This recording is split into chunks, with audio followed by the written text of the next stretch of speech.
Thousands of classic cars will cross the auction block this weekend at Pebble Beach's annual auto event.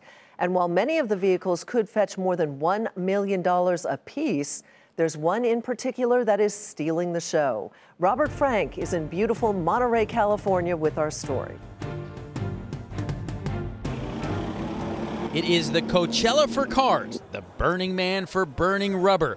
Nearly 100,000 people descending here in Pebble Beach for Car Week. 1,200 cars are coming up for auction for a total of more than $350 million. But all eyes will be on this car, a 1962 Ferrari 250 GTO being sold by RM Sotheby's that will become the most expensive car ever sold at auction.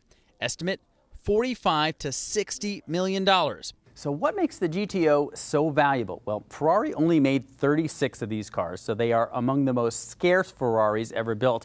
They also dominated the racing scene in their day, winning over 300 races.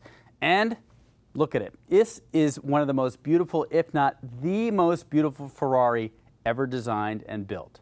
It's being sold by Greg Whitten, one of the first Microsoft executives who bought the car 18 years ago for about 1/10 the current value. It's very hard to fathom, but you're in a space where you have collectors and car collectors, and Ferraris are the most collectible car, and the GTO is a pinnacle Ferrari, and it's just an amazing car to have. The hottest part of the car market right now is older trucks and SUVs. Blue-collar collectors and young buyers love the utilitarian look of the older trucks that are also easier to repair. Those are accessible vehicles. They made them in very large numbers. They're easy to work on. They're easy to find parts for. And they just have a very, very broad appeal. And they match what people are driving every day on a daily basis. Trucks, SUVs, that sort of thing. So if people want a vintage version of it, that's where they're going. One threat to this market is tariffs. A lot of the classic Porsches, Ferraris, and Mercedes sold in the U.S. are from European sellers, and tariffs apply to all new and used cars, so it could add 25% to the price and choke off supply.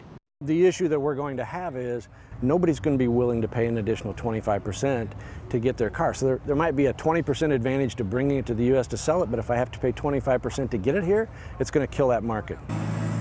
But for now, the classic car boom shows no signs of slowing. For Nightly Business Report, I'm Robert Frank in Monterey, California.